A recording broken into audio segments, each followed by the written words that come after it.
Okay. Sorry that took so long, everybody. Trying to get my boy Tim on just for the moment, getting him on this one. So I think we're reacting to a little bit of Coppercab. I think is what everybody wants. I don't think it's what anybody really asked for, is Coppercab. So, ooh, Coppercab. Oh boy. But how's everybody doing tonight? Hope everybody's doing really well. Got a little Tim. We're gonna react to a little bit of Coppercab, and we got oh, hold on. Forgot to put the link. Give me the link. Give me the link. Where's the link? Oh my god. Yes, here's the link. Boom. Got to get a little Coppercab reaction videos on tonight. Gonna eat a few nuts real quick. Got some mixed nuts here. Oh. That's where I roll, man.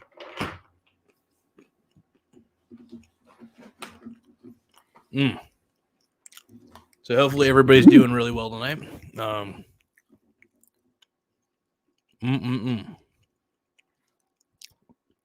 how many Coppercab fans do we have in the house tonight?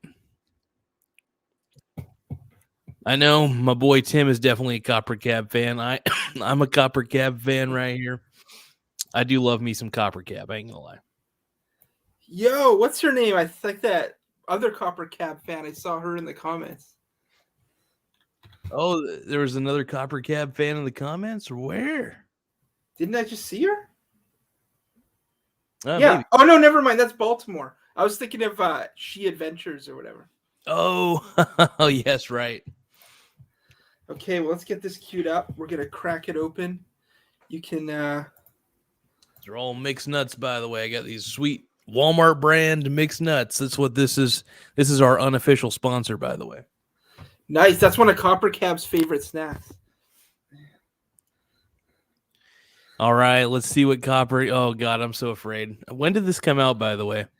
A while ago. I never saw it though. He was younger. It was when his reality show was out, the Beverly or Hollywood Hillbillies or whatever. I love Coppercab, man. He's the world's greatest troll that we all love. All right, here we go. Nothing can prepare you for what you're about to see. Oh dear Lord! All right.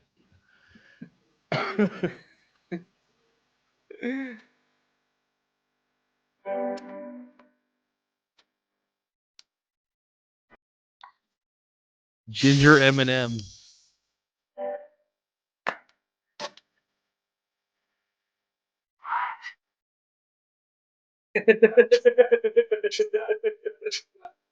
God damn it. I'm already like, nope, but I can't look away. I can't look away.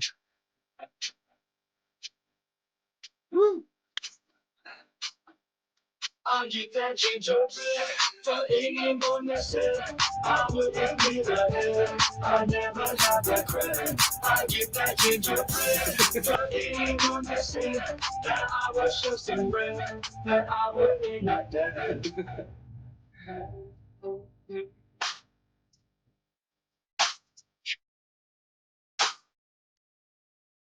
My boy.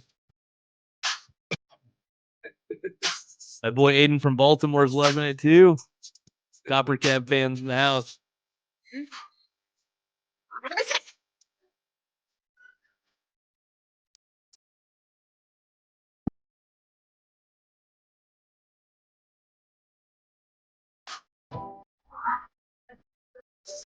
You know, he's not a bad rapper. He's actually pretty okay at rapping. I'm not gonna say he's like not bad.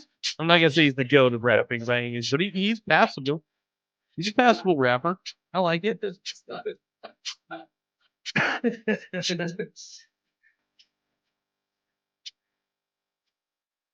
Mom.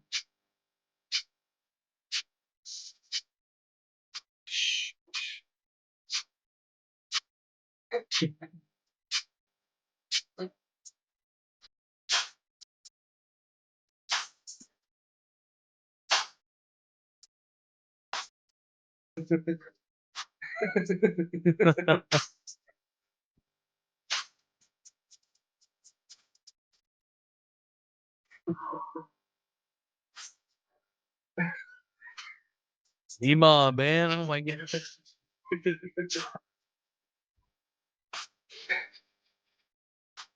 Yes.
Uh-oh.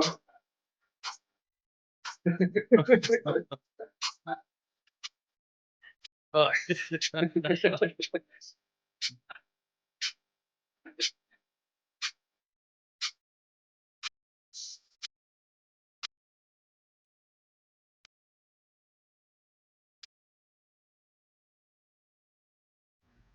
What a legend.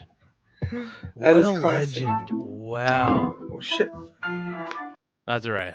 We'll accept a few extra ads on that one. All right, now it's a two-part thing with these reaction videos. You see something, now you react. What's the reaction? I like, awesome. He's dedicated to his meme. I love it. I love it. I think that's actually the coolest part about it. But the rest of it was like, goddamn. I mean, hey, I've had that song stuck in my head like for the entire week. What year is it from? It's from like 2000. It's from 8 years ago. Oh, damn. 8 years ago already? Damn. What a beast. No, I was just looking him up. I was like, I know censored and stuff, but like, what else has he done? And then boom, this music video popped up. I dig it, man. I dig it. Oh, give me a second. I gotta crack my back a little bit. I went to Ross earlier. Found some Skechers slip resistant shoes, and these are like work shoes and stuff like that, which are pretty nice. And I was thinking about doing delivery driving again for this on the side, and just for extra money, because I might be able to buy my dad's house, which is kind of nice. He's trying to just get rid of it at this point, but he wants to get rid of it to me, so that way he's got a backup place to stay if all else fails, because he's been wanting to. He's coming close to retirement where he wants to just like drive around in his trailer and just probably bang bitches at random bars, I think. So he's trying to sell it to me for below book value. He's still going to get a profit off of it, which is kind of cool, but he wants to try to sell it to me at a low cost. So I'm like, well, I'll figure. I don't know all the logistics of it. I don't know if there's going to be like I just buy it outright from him, getting a mortgage or something. I'll probably find out how it all works, but it's an interesting idea. It's a pretty decent place. So I've just been looking for a place where I don't have to be like, even though like I don't mind having a landlord, totally fine with that, by the way. Yeah. I think I'm just tired of renting. I think it'd just be nice to have my own place, and I got enough passive income at this point, and also enough also I've just got good work ethic. So I always, even if I got fired from my job, even if that happened, I'd still find a way to just keep rolling, keep doing delivery driving, DoorDash or something like that. But no. Yeah, that Caleb guy, the debt guy, that's what he tells everyone to do. Is he's like, have a job, but then you're also going to be doing DoorDash on the side. Smart. It really is a smart idea, man. Man, I mean, every episode of that show is the same. He tells people they need to spend less on food and work more. That's basically what every episode is. But he always throws in like DoorDash and stuff and skip it. We got something called Skip the Dishes up there. Yeah. Yeah, he's like, Yeah. He's right, though. I mean, it is easy to spend less on food if you just the best way to spend less on food is you don't have to cut out food Right. in any way. You just find cheaper alternatives. Like buying in bulk, for instance, is a cheap alternative because you're getting more bang for your buck. For instance, I just ordered a whole bunch of Monsters off of Amazon. I ordered 2 24-packs, so I got a shit ton of Monster to last me for the next month and almost month and a half, almost a little more than a month and a half, but. I'm a weirdo. I love Monster energy drinks. That's the most unhealthy part of my diet. Everything else, though, is fairly healthy, surprisingly. I don't eat really terribly. I eat apples. I eat spinach. Vegetable, just general vegetables, general stuff. Just anything I can get, kind of anything healthy I can get my hands on. Yeah, you did that food reaction. I thought we were going to get more of those. You might. You know, most people react to stuff they buy, though. It's not that many people react to the own food they made. To the crazy shit they make, yeah.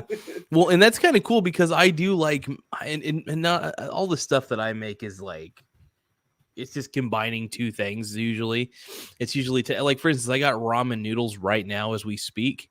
Yeah. It's in my rice cooker at the moment, but it's got like this artificial spice. It's like artificial spicy ramen. So that's cool. And then I might do a reaction later to that when it's all done. But I also combined like Progresso vegetable soup or whatever, which is pretty nice with it. So it's gonna have everything I need for a good little meal. At least it's come up with some creations. You're a mad scientist. You need like I don't know, like you need like a lab coat or something, and like a pair of like creepy glasses, and then you got to move the camera over to your kitchen area. Like Censored's got Maddie's shitty little kitchen, and then you're creating stuff. You've got you need like a cauldron, like a witch's cauldron, and you're stirring it with like a broomstick, and you're making like weird ramens and stuff. Yeah, I got a good camera on my Pixel phone. I could start using my Pixel phone. Like the camera's solid. Even the microphone's pretty good. So, in my opinion, it rivals iPhones, but maybe not hardware wise, but software wise, it's pretty good. Yeah, no, I know Maddie's little kitchen. I know they attach one to like you got those cupboards. He latches one on up there with like a clip or something, so you get some different angles of Maddie like grating cheese or something. But I dig it. That'd actually be a good idea where you just see me just doing my process and stuff. Just kind of you put it on. It'd be funny if you had a lot of cameras, like 10 cameras all around you, and you have all these edits, and you're just making like rice or something. But you've got like do like 100 edits. And you've got, oh my god, yes. Different angles of me doing all my shit. Oh my god. It should be the higher production value inverse to how much it costs. So if you're doing like a chunky soup and rice or whatever, like that, that might even be a step up. If you just go ramen, then have just like cameras, get like some lighting, like some interesting, get a strobe light or something. That'd be so cool. Aiden may post a YouTube video about that. Let's see. Got a baseball. Well, actually, hold on. Let's see. Got a baseball bat. Get a baseball bat and have fun. Let's see. Is he? I think he's talking about unions. I think he's actually going to do a video. No, I asked him. Yeah, what do I do? Yeah, what should you do about it? I've never really had to deal with a union.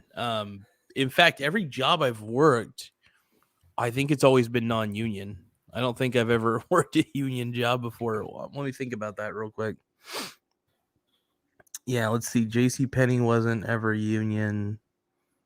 I don't even think the fish plant I worked at back in the day was union. I don't think that was even union. So I worked at a fish plant in my town, and they were going to go to union. They were going to join the United Steelworkers. And then the management stepped in, and they started offering us extra stuff. Like they're like, there will now be a free coffee machine in the break room. And they started like offering us like an extra $2 an hour and stuff. Yeah, it's because because they don't want to pay those union fees. Don't businesses have to pay union fees if there's a union? I don't know. They would just have to pay more wages. Like I think the union was going to try and get us better wages and stuff. But then it didn't matter because the whole plant shut down anyway. Because there was another one like an hour away on the coast, and I think that one stayed open. Yeah, maybe they didn't need this one, but I don't know exactly why. I left before it closed down, but for a while there, they were trying to join a union. Yeah. But see, that makes sense. They were looking for better wages. It's like my situation. They want all this extra crap they want like slightly better wages, but they also want all this other stuff that has nothing to do with anything. So we'll see what happens. I don't know. Yeah, dude, that's wild. It's wild shit. Yeah. Well, what kind of fish plant you work in? Like, what was going on in there? No, it was just called Band Pacific back in the day. This is like way back in this, like when I was like, I think I was like 19 or something, maybe 20. I can't even remember how old I was when I did it, but it was pretty neat. Like I basically just worked on either the whiting crew or the shrimp crew, one or the other. They would always fluctuate me back and forth depending on their needs, but yeah, I would just kind of work. I would usually either weigh out the fish or I would either, take out their guts, stuff like that, just kind of sitting on a conveyor belt the whole time. A lot of the time, just kind of, it's kind of I was decent at it. I'll admit I was decent at the job, but the pay was shit. So I was just like, I sought out other options, but I still continued to work there until I found something better. Yeah. Well, we had Pacific whiting or whatever it's called too. And, we made like fish fillets out of it or something that were frozen that became like fish sticks. And then we had surimi. Do you know surimi? Do you guys have a surimi machine? Surimi. Let's see. That's artificial crab. I don't think we ever did. At least I don't think we did. They take the whiting, they'd form it into like these rectangular patties that was artificial crab. Because they would send it to Japan and stuff, and then they would flavor it different, like how they wanted it. But artificial crab is basically just white fish that they've like dyed different colors and stuff. Oh, okay. Yeah, all I knew was I was on the whiting crew and I would just weigh out packages. Not weigh out packages, sorry. I would weigh out the fish in the packages to make sure they were of the good approximate weight. Or I would be just taking out the guts, but I never really knew too much about where the fish went. I would just like come into work and I'd be like, all right, I'm ready to do my job. Let's get this out of the way. Yeah. We got Aiden in here. What the hell? He's here. Yeah. Does he want to join the stream? Oh, he's here. Yeah. My man. I watched your last Bogle video. I watched it. Yeah. I got the Bogle books. What a beast. I got 9 of his books. My man, dude. My man. That's how many Star Wars movies there were. It's like as many Bogles. There's 10 books. I only have 9 of them. Ooh. I don't have the least popular one. But let's see if I could change the camera angle so I could show you all the Bogle books. I organized them.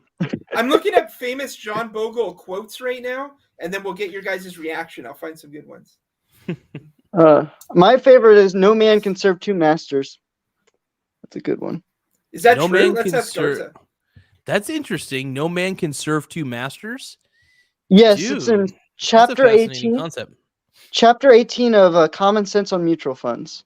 I don't know if you've heard of that book. I actually haven't heard of it at all. That's the weird part. Like it's a cool sound. Well, I'm assuming the premise of it is that if you're trying to doing tasks for other, I don't understand. Like, is it like saying like you shouldn't have 2 jobs? Like it's like no, it's saying. So what chapter 18 is saying in this book is that the manager and the investor are at odds, right?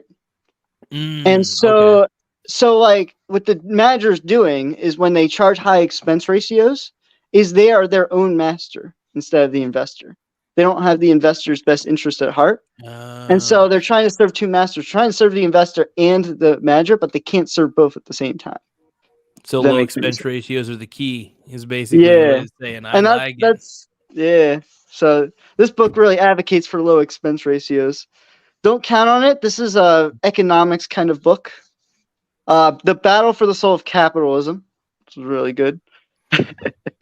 I've got enough here. This is the trilogy right here. This one, and this one is the trilogy. And then, of course, this one. I mean, this is the little book of common sense investing. I would give this book a 10 out of 10 because it gets its point across while being very small. But that's why I like it. Stay the course. This is his last book he wrote before he died. He actually died literally the month it was published. He died. There's a picture of him. Stay the course. That's an interesting title. Is he just saying basically just keep buying and holding? Yep. That's it. That's what I'm assuming by stay the course. So I have this book called Classic Cultures, and then, right, what I have here, I have a Conflict of Visions, which is very interesting, by Thomas Sowell. I just thought it was interesting. The titles are very, very similar. This is about political theory. This is about investment versus. I like it, man. No, your room looks a little cluttered. How about a Jordan Peterson book? Yeah, I have I'm a little bit cluttered over here. I'm not very good at organizing. Oh, don't feel bad, dude. My room has been a little bit shabby lately too. Sometimes you just gotta take what I do, man, is I just kind of look myself in the mirror and I'm like, okay, I gotta pick up my clothes, I gotta get my shit together. But it's a good thing you ordered your books though. Your books are very orderly right now, dude. Damn. Yeah, this is all John Bogle's book, and this is John Bogle's successor, Jack Burton. He's still alive. He was the successor of John Bogle. So he retired though, but he's writing books, which is nice. I got this book. My mom gave me this book. I'm gonna read it eventually. He was in the Ukrainian war, and I believe he was in the Afghan war as well. He was just a reporter. I don't really like reporters all that much, but it's going to be interesting to read. I'm insane for the Ukraine. And then guess what I got? I got this month. Poor Charlie's Almanac.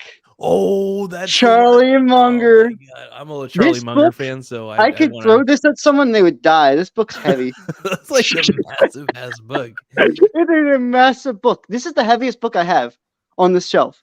Like all these books are not heavy. What kind of paper he used? What kind of wood he used, I should say. Yeah, let me show you. This is ridiculous. Like, look at this. How thick are those pages? They are the thickest pages I have ever. Look, there's birds on it. Birds. Okay, I don't know. I love Charlie because his sense of humor is so fucking dry and hilarious. I love it too. This freaking Charlie right here. What the heck? There's so many pictures in this book. I think every single page is a picture. One of my favorite quotes from Charlie Munger, by the way, was he was comparing Bitcoin to collecting turds. He's like, if you see your friend collecting turds, you should be very concerned for their well-being. That's why if I see anybody collecting Bitcoin, I'm very concerned for their well-being. It was awesome. But no, it's good shit. No, Charlie's funny, dude. If you get bored, look up just Charlie Munger best of clips. There's some interesting compilations on YouTube of just some of his jokes. What's funny, he's got a good sense of humor about investing too. Like he doesn't take it too seriously, but he has some good fundamental principles to his investments. Like he's a little more comedic about it. Like if the guy was a stand-up comedian for people who love investing, like he's pretty much the goat of comedy and investing.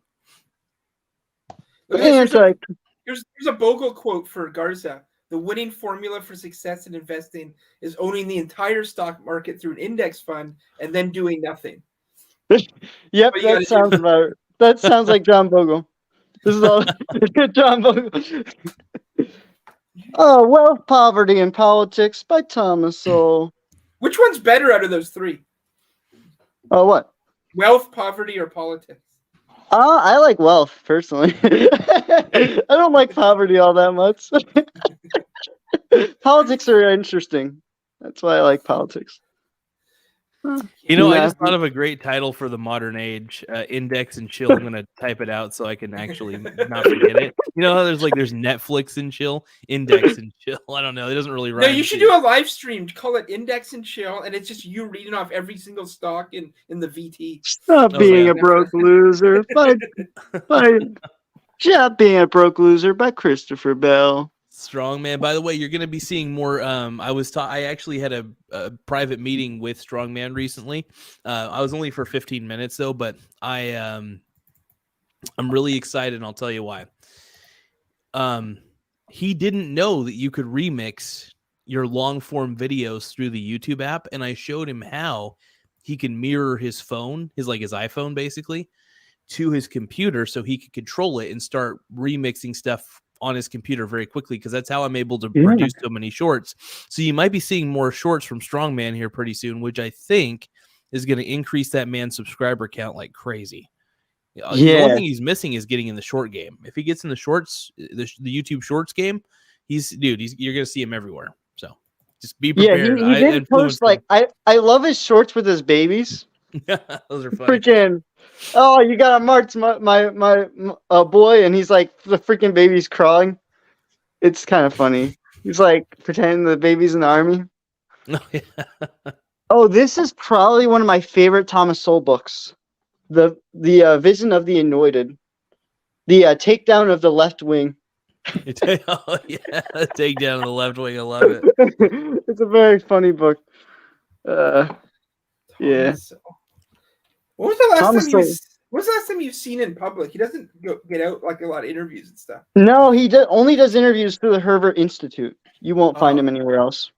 Yeah. My boy Rob Kiyosaki, though, I think he made a book called The Capitalist Manifesto or something like that. I can't remember if it was a book or some video series he did, but I think it's a book. My government's the problem. It's an 18. Milton Friedman. And this is is it an 18-page book? Yeah, that's it. That's it. Tomorrow I'm gonna get Tax Cuts for the Rich. Tax Cuts for the Rich by Thomas Sowell. I love it. You need to wear. Remember, AOC wore that Tax the Rich dress. You need the same thing, but just sneak the word "cuts" in there, like a slightly different font or something. I have this one. This is a complicated book. Oh my God! Do not read this book. This book will make your head hurt. General theory. The general theory of what? Of employment, money and interest, or interest and money. I like it. I like it. It is such a hard book to read. This is really funny. This book's really funny. The Menu: Life Without the Opposite Sex. Yikes! Well, so incels have their own books now. Yeah, they do. Yeah, it's crazy. Yeah, it's written by Aaron Clary. Aaron Clary. How is Aaron spelled? What gender is this? He's a man. I mean, yeah, man, whatever. Like AARON. Aaron Clary. Okay. On YouTube, he has 100,000 subscribers. He just passed 100,000. Aaron Clary. I just looked him up. Let's have a look at this guy. Look up his student loans one. That's one of my favorite videos of all time. Yeah, I may actually have to go here in probably like 5 minutes. Reason being is because I realized that my buddy Christian's in town. We might be playing some basketball before it gets too dark, but we can 5 more minutes though. I'm down. I'm still coordinating with them, seeing where they're even playing, but we got 5 more minutes. We'll keep rocking. Sorry about that, boys. Yeah, keep going though. Okay. Keep going. Yeah, so Aaron Clary is very interesting. He's one of the darkest economists on the internet. He really is the one who got me into economics, but he doesn't list any of his sources in any of his books. He's live right now. He's doing a live stream right now. This Aaron Clary. Yeah, he live streams every day. Yeah, there's 37 people watching. Garza, you should put your link in his chat and see if he crosses over to ours. No, I don't know. Maybe he will. Oh, he would absolutely hate us. What's he talking about? I can't. He just insults people. I don't know. He likes to insult people. That's what I like about him. He's just sort of like he's like Dave Ramsey, but like the career advice version of Dave Ramsey. He's very very interesting. He's very controversial in some regard. I don't know. You can look him up. He's got some interesting takes. I'm gonna subscribe. Excuse me, Professor. The Lies of Economics. Nice. I like this book. It's written by I forgot what the guy's name is. Lawrence Reed.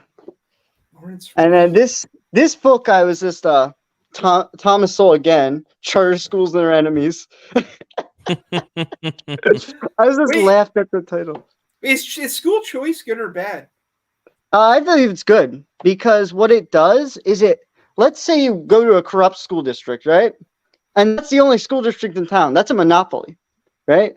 Now let's say so in his book, Charter Schools and Their Enemies, the charter schools are on the same campus, right? So everything is testing wise, they should be about the same level, but charter schools for some reason rank way higher for test scores. Now the problem with charter schools, they don't have teachers unions, and so teachers get paid less, but the discipline of the students is way better. Plus, it's like a lottery. to get into charter schools. There's not like any performance to get into a charter school. Right, but if there's So, more like- school choice, won't all the like bad kids just get sent to the better school, and then it'll just become a bad school? Well, the bad kids would probably be left in the freaking public schools where they belong, I guess. But if there's school if they're choice, really though, bad. if there's school What? choice, can't they just go to the better school? If there's school I guess choice? they could, but the school, charter schools have a discipline record. Like if you can get banned from a charter school way easily compared to a regular public school. Regular that'll public be- school, your parent get penalized if you don't go to school.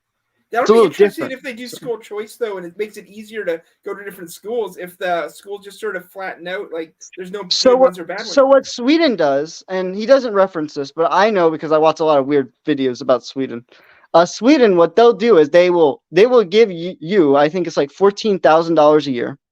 I don't know what it is in Swedish krono. I don't know what it is, right? They'll give you a Swedish krono for like 14,000, let's just say, because it's probably converted to dollars. It's probably about the same currency amount, right? And then you're allowed to pick any school, and whoever you pick gets that 14,000 for that year. Now, people actually sign up for school while they're born. So, like, people are dying. They're literally being born to get into the schools. So the parents will pick the school before they even know they're going to go there.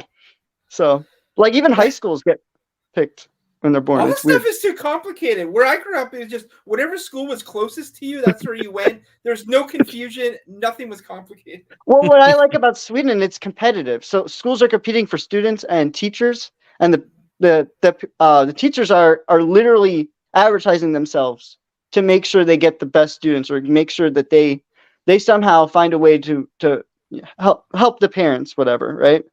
They're mainly marketing to the parents because the kids can't consent under 18 years old. So that's kind of what they're doing. Do you want to go to a school with all nerds, though? It's like, I don't know. I don't know. I mean, I just imagine. Oh, Garza's got to go. He's got a basketball game. Goodbye. Just a few moments, but I got to end the stream. I'm sorry about that, guys. No, I was It's okay. Go out there and get that gingerbread. I've been itching to play. I've been itching to play ball, and my buddy Ants just actually messaged me, and I was like, "Oh shit!" His brother Christian's in town. I rarely ever get to see him, so like I'm just like, "All right, we gotta play some ball for a bit." And it gets dark. Let's see how much light is out there. Yeah, it usually starts getting super dark by 9ish. Like now it does because it's actually springtime. But it's like 10:25 over here. Oh yeah, that's right. You're East Coast with the most. Oh, East Coast is freaking dark. It gets dark at like, I think 7. When I was in California, it got dark at 9. Yeah, it was weird. California is so different. It's still like sunny out at nighttime. Well, Baltimore's got Edgar Allan Poe. It's dark there 24 hours. It's a spooky place. You're right. They got the Ravens. It's a freaking football team. Yeah, your football team is named after a spooky bird. Named after a poem. Yeah. Quote the Raven nevermore. I just checked. Coos sundown is 7:58 p.m. Yeah. East Coast? You can only play for 30 minutes. Yep. Yeah. All right. Goodbye. I'll catch you guys later, though. Have a good one, guys. Bye.